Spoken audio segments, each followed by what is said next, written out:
C'est une entrée en scène attendue. Discret jusque-là, le prince héritier Mohammed Ben Salman prend enfin la parole publiquement. Et il qualifie de crime haineux le meurtre de Jamal Khashoggi. Tout d'abord, c'est un crime très douloureux pour tous les Saoudiens, mais aussi pour toute la communauté internationale. C'est un crime haineux qui ne peut être justifié. Aujourd'hui, l'Arabie saoudite fait tout ce qu'elle peut légalement pour finaliser l'enquête, en coopération avec la Turquie. Et ceux qui ont perpétré ce crime seront traduits en justice. La décision a peut-être été prise lors d'un échange téléphonique avec le président turc Erdogan, un peu plus tôt dans la journée. Une sortie de crise qui intervient quelques heures après les déclarations cinglantes de Téhéran qui accusent Riyad et mettent dans l'embarras les États-Unis. Je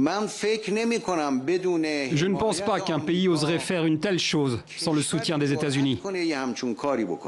Je pense que la superpuissance qui les a soutenus pour commettre un tel crime et qui les soutient aujourd'hui est plus condamnable que ceux qui ont commis le crime. Depuis plusieurs jours, la diplomatie américaine met la pression sur les Saoudiens, notamment en menaçant de sanctions.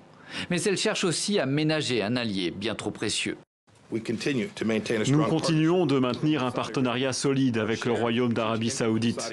Nous continuons d'examiner dans la mesure du possible le double impératif de protéger l'Amérique et de demander des comptes aux responsables de l'assassinat de M. Khashoggi.